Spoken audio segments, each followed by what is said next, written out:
Vendredi de la famille. Vous écoutez Vendredi de la famille, une émission remplie de bénédictions pour toutes les familles, que ce soit famille monoparentale, famille biparentale, famille interculturelle, famille recomposée. La famille est l'institution de Dieu lui-même. Fondez et maintenez votre famille sur la parole de Dieu. Vendredi de la famille, tous les vendredis de 5h à 6h sur CPAM 1410 AM. Soyez bénis, peuple de Dieu. Soyez bénis, peuple de Dieu. Vendredi de la famille. Bomba, guy!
Envers notre Dieu si compatissant et qui nous aime de tout son cœur en nous faisant de belles faveurs.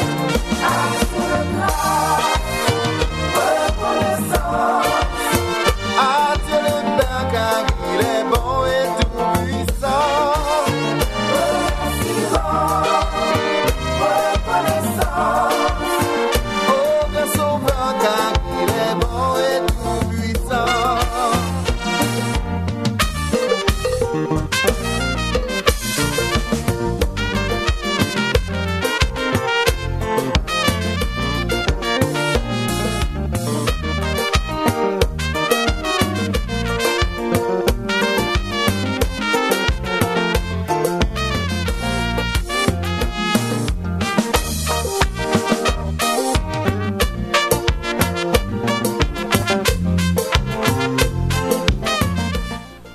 Chers auditeurs et auditrices de l'émission Rencontre matinale avec notre rubrique Vendredi de la famille. Oui, bon matin chers auditeurs et auditrices de l'émission Rencontre matinale avec notre rubrique Vendredi de la famille. Donnons des actions de grâce à notre Seigneur ce matin car il est non seulement le Tout-Puissant, il est le berger fidèle qui prend soin de nous, qui nous a accordé une belle journée et que cette journée soit pour nous une journée de paix, une journée de joie dans le Seigneur. Réveillez-vous chers auditeurs et auditrices et votre rubrique Vendredi de la famille est bel et bien dans l'air.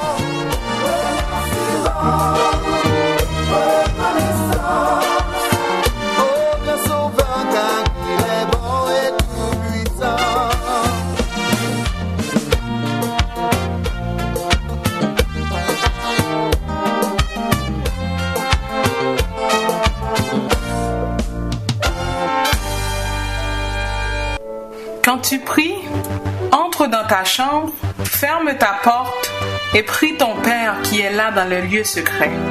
Et ton Père qui voit dans le secret te le rendra.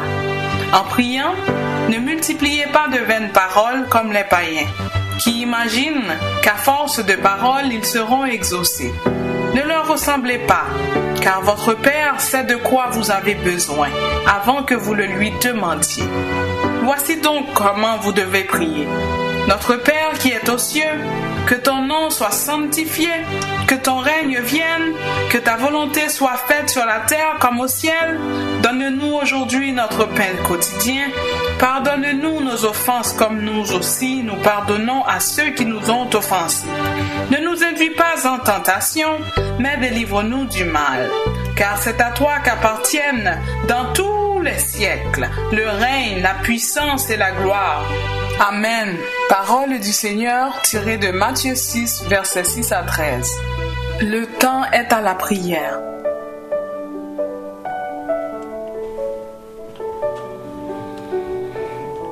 Venez, chantons avec allégresse à l'Éternel. Poussons des cris de joie vers le rocher de notre salut. Allons au-devant de lui avec des louanges. Faisons retentir des cantiques en son honneur. Car l'Éternel est un grand Dieu. Il est un grand roi au-dessus de tous les dieux. Il tient dans sa main les profondeurs de la terre, et les sommets des montagnes sont à lui. Oui, céleste Père en Jésus-Christ, tu es notre grand Dieu, et tu mérites toute notre adoration. Tu mérites, Seigneur Dieu, d'être glorifié. Oui, Éternel, tu es notre souverain maître, le Seigneur des seigneurs, le roi des rois. Nous nous prosternons devant ta face bénie ce matin, car toi seul mérites notre adoration. Nous nous approchons devant toi ce matin pour te louer de tout notre être, pour te louer de toutes nos âmes et pour te louer en pensée. Nous te disons merci Seigneur. Merci, action de grâce à toi Seigneur, pour tes bienfaits envers nous. Nous te remercions pour ton amour infini. Nous te remercions pour la vie éternelle que tu nous as donnée par l'entremise de ton Fils Jésus. Oui, Papa, nous te sommes infiniment reconnaissants ce matin pour ta fidélité envers nous. Car Seigneur, à chaque seconde de notre existence, tu nous es resté fidèle. Merci pour ta fidélité. Merci de ce que tu prends soin de nous. Merci de ce que tu nous gardes, tu nous protèges. Et en toi, nous avons la sécurité éternelle. Papa, merci d'être notre bon berger. Merci de ce que tu pourvois chaque jour, Seigneur Dieu, à nos besoins. Merci pour cette journée que tu nous as accordée. Oui, avec toi, nous pouvons dire que malgré que les difficultés peuvent arriver, mais nous serons toujours victorieux, car de victoire en victoire, tu mènes qui te suit. Père éternel, tu nous as dit, Seigneur, de frapper aux portes, et certainement tu vas nous ouvrir. Seigneur, tu nous as encore dit dans ta parole, si nous sommes découragés, déboussolés, nous pouvons venir avec nos cœurs fatigués et lassés, déposer nos croix, Seigneur Dieu, devant toi, et certainement tu vas te charrier de nos croix. Nous sommes venus ce matin intercéder, Seigneur Dieu, pour nos fidèles auditeurs et auditrices qui vivent des situations difficiles ce matin. Éternel, ils sont là. Ils sont à l'écoute, Seigneur Dieu, de ta parole. Ils sont, Seigneur Dieu, branchés sur les ondes de CPAM, car ils savent qu'à partir de 5 heures du matin, tu es là, Seigneur Dieu, pour leur parler, pour leur envoyer, Seigneur Dieu, une bombe de consolation, car ils ont besoin d'être consolés par toi. Ils te disent ce matin qu'ils ne peuvent pas faire la route sans toi, et ils veulent, Seigneur Dieu, que tu viennes à leur secours. Nous te prions ce matin pour ceux qui ont reçu qui viennent de recevoir un diagnostic, Seigneur, quelle que soit la maladie éternelle, qu'elle soit incurable ou non, mais ces personnes-là, ces gens, ils ont confiance en toi et ils veulent, Seigneur Dieu, que tu viennes, Seigneur Dieu, à leur secours, car ils savent qu'il existe un grand Dieu, le Dieu que tu es, qui guérit toutes les maladies. Toi, le médecin par excellence, viens, Seigneur, viens au niveau, Seigneur Dieu, de ces cœurs, Seigneur Dieu, endoloris avec ce diagnostic, Seigneur Dieu, pour leur apporter la guérison, la guérison de l'âme. Seigneur Dieu, il y en a qui souffrent avec des douleurs, Seigneur Dieu, de différentes origines. Que ce soit, Seigneur Dieu, des douleurs émotionnelles, des douleurs, Seigneur Dieu, affectives, des douleurs physiques éternelles. Nous te les remettons ce matin. Viens, Seigneur, viens, Éternel. Nous avons besoin de ta présence. Nous avons besoin de ton toucher spécial ce matin. Viens, Éternel. Nous sommes venus te prier aussi, Seigneur Dieu. Intercéder pour les familles en difficulté. Les couples, Seigneur Dieu, qui éprouvent, Seigneur Dieu, des moments de détresse. Ceux, Seigneur Dieu, qui ne peuvent pas se pardonner les uns les autres. Ceux, Seigneur Dieu, qui gardent encore la rancœur. Ceux, Seigneur Dieu, qui refusent de pardonner. Ceux, Seigneur Dieu, qui accusent l'un ou l'autre, Seigneur Dieu. Nous te les remettons aujourd'hui, Seigneur Dieu. Viens, Seigneur Dieu. Donne-leur, Seigneur Dieu, cet esprit, Seigneur Dieu, de pardon. Pour qu'ils puissent se pardonner l'un l'autre. Pour qu'ils puissent communiquer dans le respect mutuel, Seigneur Dieu. Et que, Seigneur Dieu, certainement, les couples puissent sortir de ces moments, Seigneur Dieu, de discorde éternelle. Tu as dit dans ta parole que l'homme ne sépare pas ce que Dieu a uni.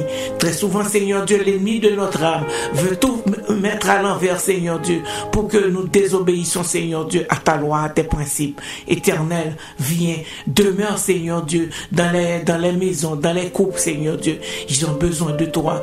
Il y a dans certaines familles, Seigneur Dieu, où les enfants et les parents, Seigneur Dieu, n'arrivent pas, Seigneur Dieu, à communiquer, n'arrivent pas à s'entendre. Ce matin, Éternel, nous te demandons au nom de Jésus, de visiter ces familles et de rétablir la communication, de rétablir, Seigneur Dieu, une relation harmonieuse, Seigneur Dieu, entre parents et enfants. Oui, Éternel, nous avons besoin de toi pour que tu sois l'hôte invisible, Seigneur Dieu, de nos maisons. Nous avons besoin de toi. C'est ce cri perçant que nous faisons monter vers toi ce matin. Va dans les familles. Va, Seigneur Dieu, auprès de nos enfants. Va, Seigneur Dieu, auprès de nos jeunes, Seigneur Dieu. Nous te les remettons. Nous savons qu'ils vivent des situations, des périodes de leur vie qui sont très difficiles, Seigneur Dieu, à comprendre. Mais, Seigneur, nous avons besoin aussi de ta présence. Car, Seigneur, ta présence procure la paix. Ta présence procure la joie. Ta présence, Seigneur Dieu, procure le bonheur, Seigneur Dieu, dans les foyers. Seigneur Dieu, viens. Ce matin, Éternel, nous te remercions, Seigneur, de cette opportunité que tu nous accordes d'être en arrière de ce micro. Et nous pouvons, Seigneur Dieu, te remercier pour ce privilège dont nous jouissons. C'est un privilège d'être au service de notre Dieu qui est un grand roi. Seigneur, bénis l'équipe de rencontre matinale. Bénis, Seigneur Dieu, ces ouvriers que tu as placés dans ton œuvre. Bénis, Seigneur Dieu, les dirigeants de ces stations de radio. Bénis, Éternel, pour voir, Seigneur Dieu, à leurs besoins. Et Seigneur, sois encore l'hôte invisible dans cette émission. Permets, Seigneur Dieu, que ton esprit, Seigneur Dieu, puisse envahir ce micro, puisse envahir, Seigneur Dieu, ces stations de radio, pour que, Seigneur Dieu, au travers de cette émission, vendredi de la famille, que Seigneur Dieu, c'est seulement trois seuls, Seigneur Dieu, qui prédominent. Débarrasse-nous, Seigneur Dieu, de tout esprit charnel et permets, Seigneur Dieu, que tout ce qui va être fait, Seigneur Dieu, soit fait sous la dictée de ton Saint-Esprit. Prends-en le contrôle éternel. Bénis-nous, reste avec nous et nous te prions, Seigneur Dieu, pour les familles endeuillées. Ce Seigneur Dieu qui viennent de perdre un être cher, Seigneur Dieu. Nous te les remettons. Va, Seigneur Dieu, leur consoler.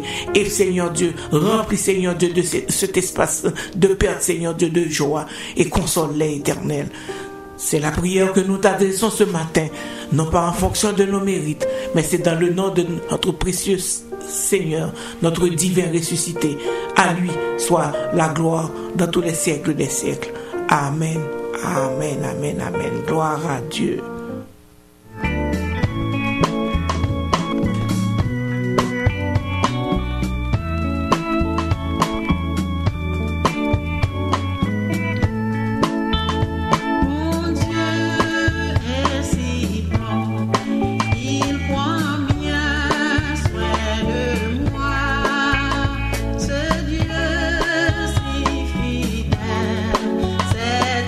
Qui pense à toi.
Aimables auditeurs et auditrices, prenons le temps de contempler la bonté de notre Seigneur ce matin. Il est grand, il est tout-puissant. Savourez les paroles de ce chant. Oui, notre Seigneur, il est grand. Et je vous dis ce matin de vous rassurer qu'il ne vous a pas oublié. Il connaît vos besoins. Chantons la fidélité de notre Seigneur et sa grandeur.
Psaume 103. Mon âme, bénis l'Éternel. Que tout ce qui est en moi bénisse son saint nom.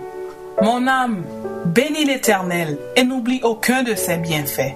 C'est lui qui pardonne toutes tes iniquités, qui guérit toutes tes maladies. C'est lui qui délivre ta vie de la fosse, qui te couronne de bonté et de miséricorde. C'est lui qui rassasie de bien ta vieillesse, qui te fait rajeunir comme l'aigle. L'Éternel fait justice. Il fait droit à tous les opprimés. Il a manifesté ses voies à Moïse, ses œuvres aux enfants d'Israël. L'Éternel est miséricordieux et compatissant, lent à la colère et riche en bonté. Il ne conteste pas sans cesse. Il ne garde pas sa colère à toujours.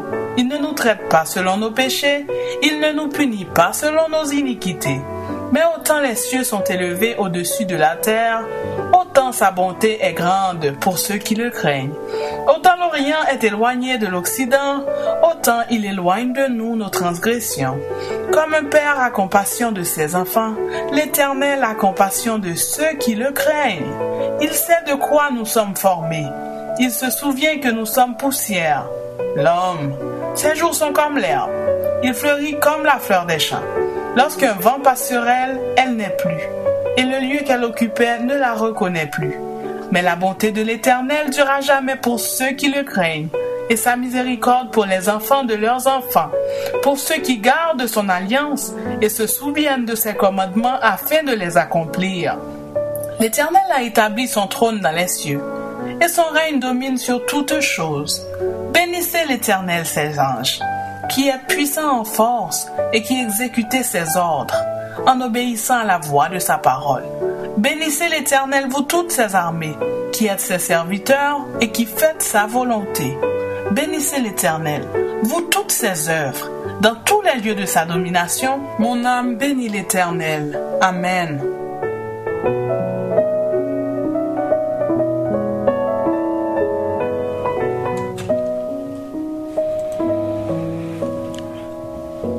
Dans le verset 13 du psaume 103, il nous est dit: comme un père a compassion de ses enfants, l'Éternel a compassion de ceux qui le craignent.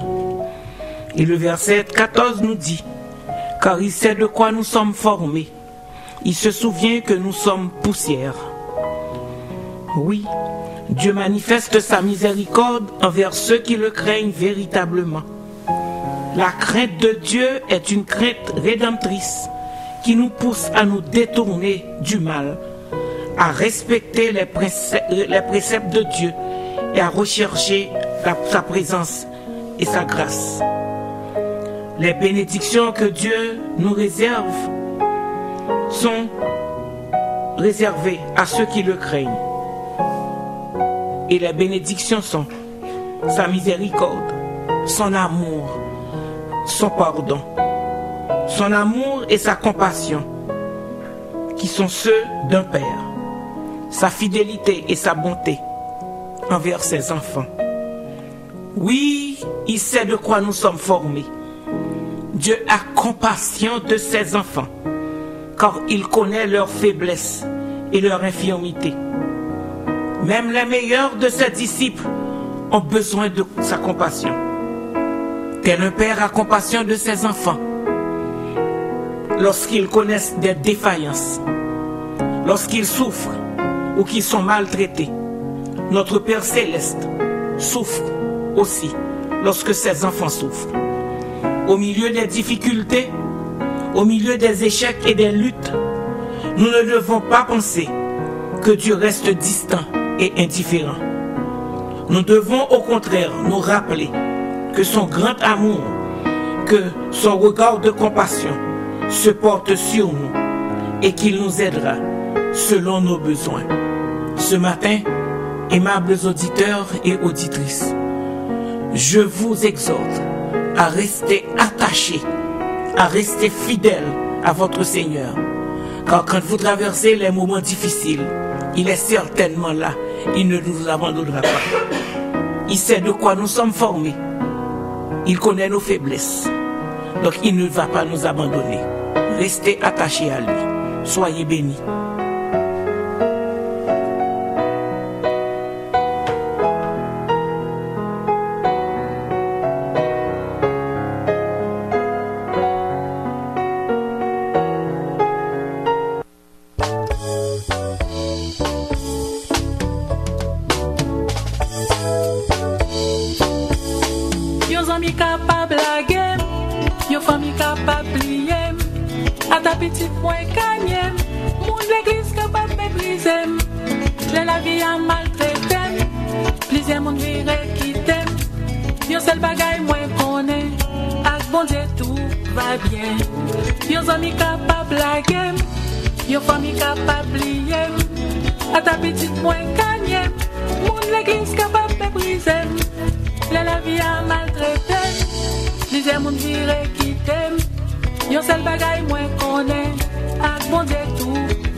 La vraie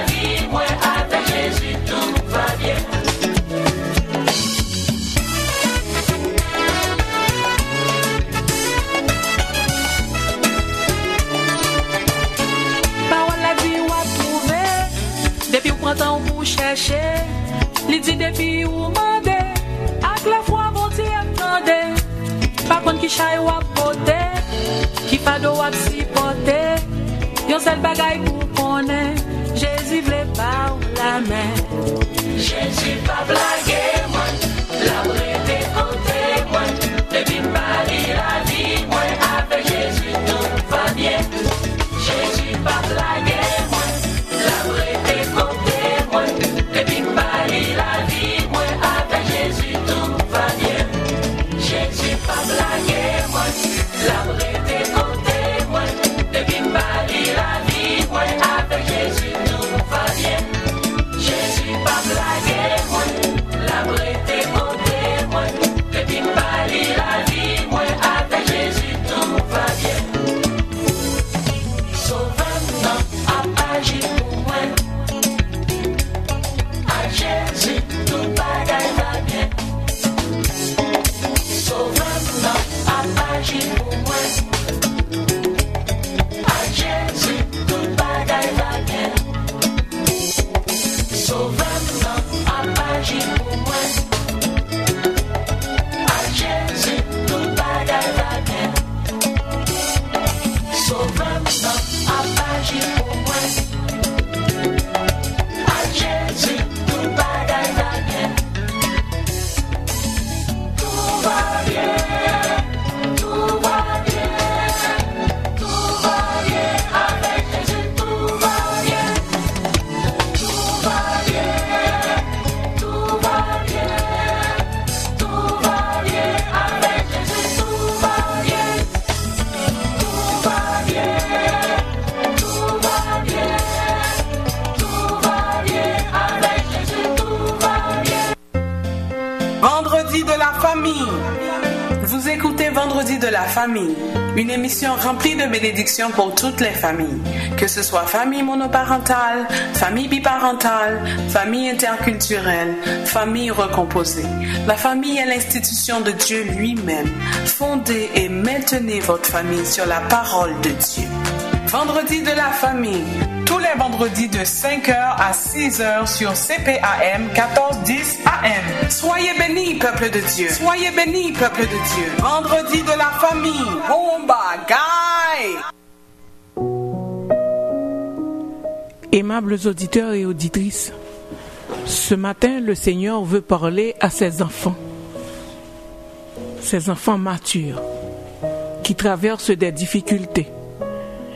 Et il veut que vous demeurez en lui, malgré les difficultés, de lui rester fidèle. En effet, fidèle est un des noms de Dieu. Et la fidélité, c'est la nature de Dieu. C'est pourquoi Dieu veut ce matin que tu sois fidèle comme lui. Or, le diable, sachant qu'il ne peut pas voler ton salut, il va utiliser de nombreuses épreuves pour t'offenser, pour te déraciner de ton église, de ta famille en Christ. Le diable va t'isoler afin de te rendre improductif pour l'œuvre du royaume. Oui, l'apôtre Jacques n'a-t-il pas dit qu'il faut considérer l'épreuve comme un sujet de joie complète?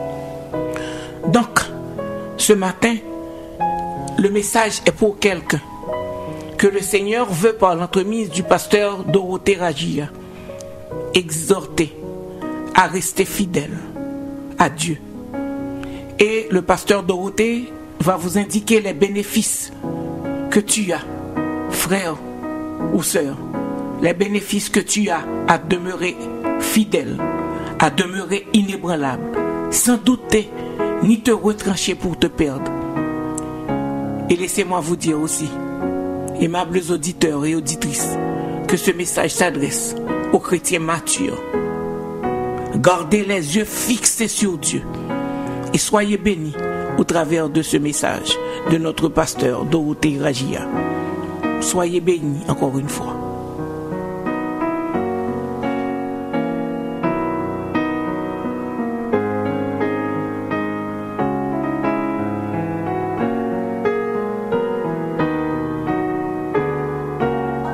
J'aimerais vous parler de la fidélité.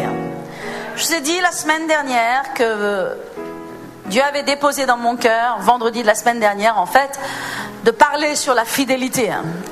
Alors, c'est aujourd'hui, et c'est une bonne chose que de parler de la fidélité. Parce que Dieu est un Dieu fidèle. Alléluia. Parce que la nature même de Dieu, c'est la fidélité. Et Dieu veut que tu sois fidèle. Amen. Gloire à Jésus. La fidélité est tellement importante. Et je te le dis dans le nom de Jésus, dans cette année 2019, tu vas être fidèle. Et tu vas décider d'être fidèle. Parce que vous savez, la fidélité, c'est un choix. C'est une décision. Personne ne peut vous forcer à être fidèle. Personne ne peut vous obliger. Je n'ai aucun pouvoir de vous tordre le bras. Hélas. Je plaisante. Je n'ai aucun pouvoir. Personne ne peut obliger ou contraindre qui que ce soit. Parce que les gens sont libres. Absolument libres. Dieu nous a rendus libres. Amen. Nous avons le libre arbitre. Et parce que nous avons le libre arbitre, maintenant tout ce que nous faisons et décidons dans notre vie est le produit d'un choix. C'est le produit d'une décision. Tout ce que tu es dans ta vie, c'est le produit des choix et de décisions que tu as prises. Alléluia. Amen. Et donc dans cette année 2019, tu vas être fidèle. Alléluia. Toute l'église Paris de Centre Chrétien va grandir dans la fidélité. Dis à ton voisin, tu vas être fidèle en 2019. Vous savez, le nom de notre Dieu, c'est fidèle. Il est dit dans l'Apocalypse que son nom est écrit vérité et fidélité. Alléluia. Vous dites, qu'est-ce que c'est la fidélité? La fidélité, mes amis, c'est être stable. Amen. C'est être ferme, c'est être planté, c'est être là, c'est être fidèle. C'est ça, ce que veut dire la fidélité. La fidélité, c'est quelqu'un qui n'est pas inconstant. C'est quelqu'un. La fidélité, c'est quelqu'un qui n'est pas assis entre deux chaises. La fidélité, c'est quelqu'un qui est résolu, qui est décidé, qui est déterminé. Alléluia. Et la fidélité, c'est ce que tu dois être dans le nom de Jésus. Vous savez, l'épître de Jacques nous dit, c'est intéressant l'épître de Jacques. Et si vous voulez, on peut, je n'ai pas prévu de le lire, mais on va quand même prendre Jacques 1 et on va voir un petit peu ce qu'il est dit finalement de la fidélité. Si vous tournez avec moi dans Jacques 1, qu'est-ce que dit Jacques? Comment Jacques commence cette épître? Église, chrétiens, peuple de Dieu, enfants du Seigneur, vous qui êtes appelés à faire de grandes choses, vous qui êtes appelés à être des héros et des héroïnes de la foi, à changer votre monde, à amener les gens au salut, à faire les œuvres de Christ. Alléluia. Parce que c'est ce à quoi vous êtes appelés. Vous êtes appelés à changer la vie des gens. Alléluia. Vous êtes appelés à avoir un impact dans ce monde. Vous êtes appelés à amener beaucoup à l'obéissance de Christ. Donc il faut que vous-même vous soyez soumis à Christ. Il faut que votre vie vous-même soit ordonnée et organisée, ferme et stable. Qu'est-ce que dit Jacques? Il est écrit au chapitre 1, verset 2. Mes frères, regardez comme un sujet de joie complète les diverses épreuves auxquelles vous pouvez être exposés, sachant que l'épreuve de votre foi produit la patience. Mais il faut que la patience produise parfaitement son œuvre, afin que vous soyez parfaits, accomplis, sans faillir en rien. Alléluia. Est-ce que vous voyez là-dedans, même si le mot fidélité n'est pas là, est-ce que vous voyez les œuvres de la fidélité? Des gens qui sont fermes, parfaits, accomplis, sans faillir en rien. Amen. En d'autres termes, Dieu veut que tu sois stable et que les épreuves de la vie ne sont pas là pour te voler. Elles ne sont pas là pour te détourner. Et il y en a des épreuves. Alléluia. Pour certains, chaque semaine est une nouvelle épreuve. Chaque semaine est une autre chose. Et c'est pour tous et tout à chacun. Mais Jacques nous explique l'importance de regarder les épreuves auxquelles on peut être exposé comme un sujet de joie complète. Vous savez que les épreuves volent les gens. Vous savez que l'ennemi envoie toute espèce de circonstances et d'épreuves dans la vie des gens pour les voler. Parfois vous penserez, oh, Satan vient dans ma vie, il va se présenter comme le diable avec sa fourche et ses oreilles et sa longue queue rouge. Mais il ne se présente pas sous cette forme-là, il se présente sous différentes formes. Et notamment au travers d'épreuves et de circonstances difficiles. Attention, tout n'est pas le diable. Parce que si tout est le diable, vous allez devenir parano. Il faut faire attention. Mais il y a des choses qui sont bien sûr envoyées par l'ennemi dans nos vies. Vous savez pourquoi l'ennemi nous envoie des épreuves ou des circonstances difficiles ? Pour nous faire tomber. C'est tout. Pour nous ébranler. Parce que quand on est éprouvé, on est fragile. Émotionnellement, physiquement. Notre décision, nos déterminations sont ébranlées. Et c'est comme ça que l'ennemi essaie de nous atteindre. Et qu'est-ce que dit Jacques ? Jacques dit, ne regardez pas vos épreuves avec tristesse. Ne soyez pas déprimés de ce qui vous arrive. Ne soyez pas un gentil Calimero dans l'église. Vous comprenez ? Ne soyez pas quelqu'un qui se plaint et qui traîne les savates et c'est toujours moi et il n'y a que moi et j'y arriverai jamais. Non, l'apôtre Jacques nous dit considérez les épreuves par lesquelles vous passez comme un sujet de joie complète. Pourquoi ? Parce que Dieu va parfaire votre foi. Au travers de ces épreuves, votre foi va grandir quand vous les prenez de la bonne façon. Amen. Et donc, qu'est-ce qu'il dit ici ? De sorte que vous soyez parfaits, accomplis, sans faillir en rien. Ça veut dire en d'autres termes, sans être ébranlable. Que vous soyez inébranlable, que vous soyez ferme. Écoutez-moi Église, en 2019, c'est important que vous grandissiez dans la maturité. Et vraiment, un des fruits de la maturité, bien sûr, c'est la fidélité, la stabilité, la fermeté dans votre foi, dans vos émotions et dans votre vie. Et regardez verset 5, il dit « Si quelqu'un d'entre vous manque de sagesse, qu'il la demande à Dieu, qui donne à tous, simplement et sans reproche, et elle lui sera donnée. Mais qu'il la demande avec foi et sans douter, car celui qui doute, tout le monde dit le mot doute, car celui qui doute est semblable au flot de la mer, agité par le vent et poussé de côté et d'autre, qu'un tel homme ne s'imagine pas qu'il recevra quelque chose de la part du Seigneur, car c'est un homme irrésolu, inconstant dans toutes ses voies. Ouh, c'est chaud là. Il plaisante pas l'apôtre Jacques là. Il nous explique que dans ta vie, il n'y a pas de place ni d'espace pour le doute. Tu ne peux pas douter. Ne doute pas de la voix de Dieu. Ne doute pas du chemin de Dieu. Ne doute pas de là où Dieu t'a placé. Ne doute pas de ce que Dieu est en train de faire dans ta vie. Ne doute pas. Parce que ceux qui doutent, et l'ennemi est continuellement en train d'envoyer des choses dans ta vie pour que tu doutes. Parce que quand tu doutes, tu deviens inconstant et irrésolu dans tes voies. Alléluia. Et c'est comme ça que Jean dit que vous allez être ballottés à tout vent de doctrine. Ballottés de droite et de gauche. Vous savez, si l'ennemi peut faire d'un chrétien une personne vagabonde, une personne qui bouge de droite et de gauche, une personne qui n'est pas enracinée, donc il sait, puisque le chrétien est son ennemi, c'est son adversaire. Parce que le chrétien, qu'est-ce qu'il va faire ? Il va partager l'évangile.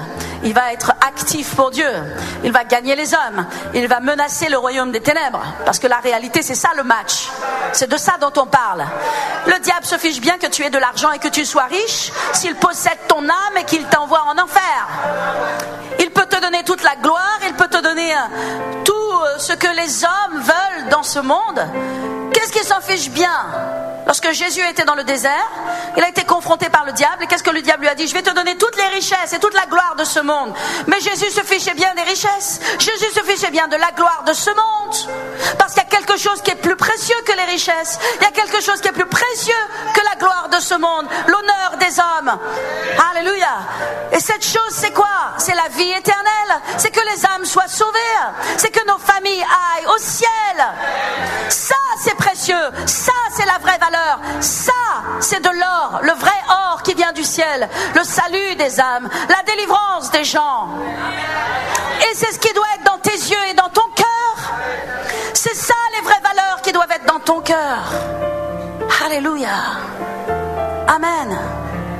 Donc l'ennemi, parce qu'il a un match, parce que tu es dangereux pour son royaume, il va essayer de t'ébranler, de te faire bouger de ta place. Prenez un arbre, déracinez-le, mettez-le je ne sais où. S'il n'est pas planté, cet arbre ne peut pas porter de fruits. Il devient donc infertile, impuissant et sans danger pour l'ennemi. Donc, l'ennemi sait qu'il ne peut pas voler ton salut parce que tu as avancé trop loin avec Dieu maintenant. Tu aimes Dieu de tout ton cœur. Tu as découvert l'amour de Dieu, la grâce de Dieu, la bonté de Dieu. Maintenant, tu ne peux plus retourner en arrière. No turning back. Tu ne peux plus retourner en arrière. Il le sait. Donc ça, il ne peut pas l'empêcher. Mais par contre, s'il peut te blesser, t'offenser, t'envoyer tes épreuves et te faire douter, alors là, il peut faire de toi un arbre déraciné et donc sans puissance. Et tu ne seras plus une menace. Et vous savez, il y a des chrétiens qui ne sont une menace pour le royaume des ténèbres en rien dans leur vie. 10 ans de vie, 20 ans de vie, pas de fruits, pas de puissance, pas de croissance, pas d'âme sauvée.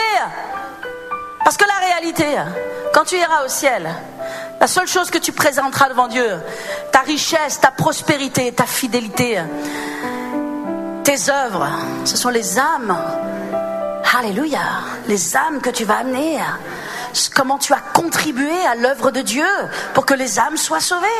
Et quand les gens viennent sur le devant ici et donnent leur cœur et leur vie à Jésus, c'est pas juste mon travail, c'est mon travail et ton travail. Ce sont les leaders qui ont travaillé derrière. C'est toutes les équipes ici qui ont donné d'eux-mêmes, de leur temps, de leur énergie pour rendre les circonstances favorables de sorte que les gens entendent la parole de Dieu et que les âmes soient sauvées. Et ça, c'est notre richesse, c'est notre véritable richesse. C'est ce que nous présenterons devant Dieu et nous aurons une couronne et une gloire qui nous sera donnée en fonction de nos œuvres. Alléluia. Ne nous détrompons pas. Ce sont les vraies richesses. C'est la vraie valeur de ce monde et de cette vie. Le reste, la Bible dit que le ciel et la terre seront roulés comme un manteau. Toutes les choses de cette terre passeront. Le ciel et la terre passeront. Mais ma parole, dit le Seigneur, ne passera pas. Alléluia. Accroche-toi à la vraie richesse. Accroche-toi à ce qui compte vraiment. Accroche-toi à ce qui a de la valeur. Le royaume de Dieu a de la valeur. L'Église a de la valeur. Elle est précieuse, l'Église. Elle a coûté le sang de Christ pour que l'Église naisse. Elle doit être importante pour toi. Elle doit être importante dans ton cœur. Tu dois l'aimer, l'Église. Tu dois la chérir. Tu dois la bâtir. Alléluia. Tu dois la construire avec tes prières, avec tes larmes, avec ta sueur, avec ton sang, avec ton argent, avec ton énergie, avec tout ce qui est en toi. Mais tu en recevras le fruit, tu en auras la récompense. Alléluia. Ruth, l'exemple même de la fidélité. Pourtant, Ruth était éprouvée. Ruth, elle avait perdu son mari. Orpa, sa belle-sœur, avait perdu son mari. Bien sûr, Naomi était partie à Moab, dans ce pays de malédiction, et c'était terrible. Et elles étaient dans une situation de tristesse et de désolation dans laquelle elles avaient tout perdu. Et donc, qu'est-ce qui se passe? Naomi parle à ses belles-filles et leur dit: mes belles-filles, je vais rentrer au pays d'Israël, d'où je suis, d'où j'appartiens. Mais vous qui appartenez au pays de Moab, rentrez dans votre pays, rentrez vers vos dieux.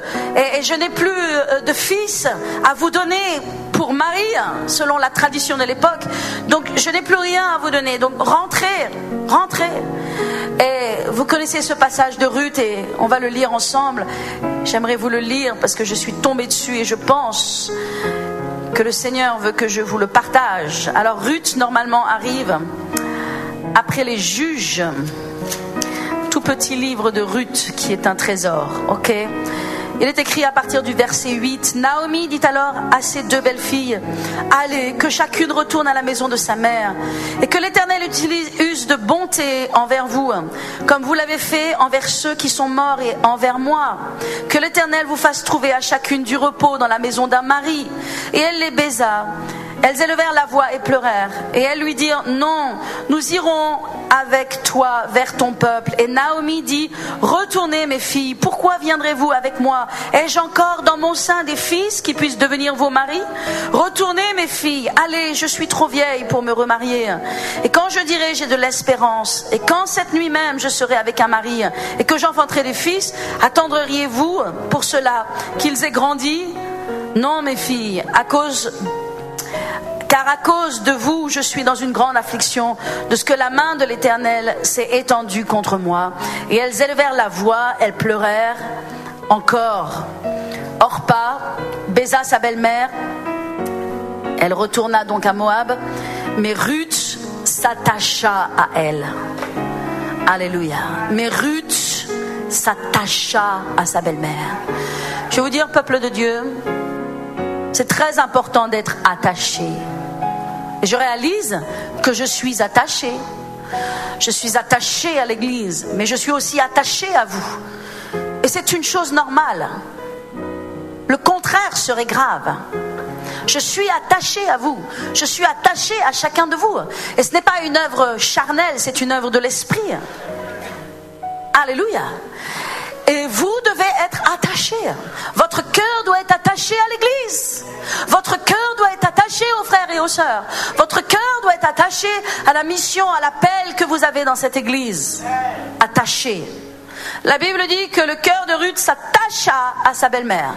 Et voyez cette déclaration magnifique qu'elle a fait. Naomi dit à Ruth, voici ta belle-sœur est retournée vers son peuple et vers ses dieux. Retourne comme ta belle-sœur.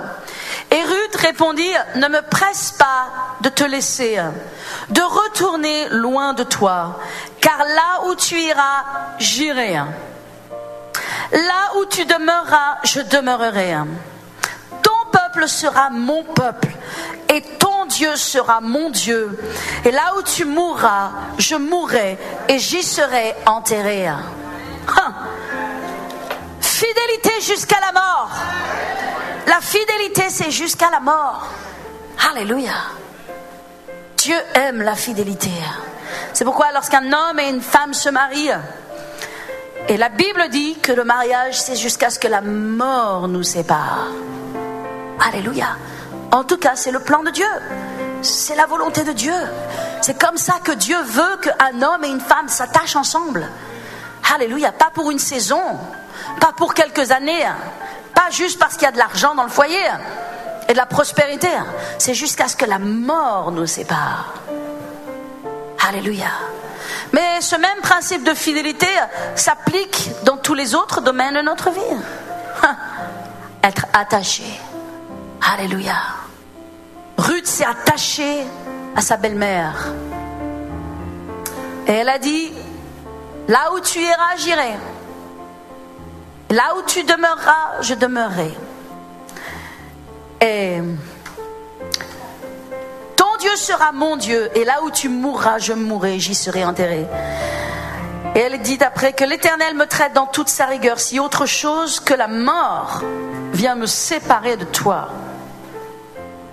Parler de quelqu'un de déterminé, parler de quelqu'un de fidèle, ça, c'est la fidélité. C'est la fidélité qu'il doit y avoir dans le mariage, c'est la fidélité aussi qu'il doit y avoir dans le ministère. Alléluia. Vendredi de la famille. Vous écoutez Vendredi de la famille, une émission remplie de bénédictions pour toutes les familles, que ce soit famille monoparentale, famille biparentale, famille interculturelle, famille recomposée. La famille est l'institution de Dieu lui-même. Fondez et maintenez votre famille sur la parole de Dieu. Vendredi de la famille avec Dr. Roselyne Jolteus-Poinville. Soyez bénis, peuple de Dieu. Soyez bénis, peuple de Dieu. Cette émission est aussi rediffusée sur YouTube, Facebook. Pour commentaires, requêtes de prière et dons, contactez-nous à vendredi de la famille à commercial@mail.com.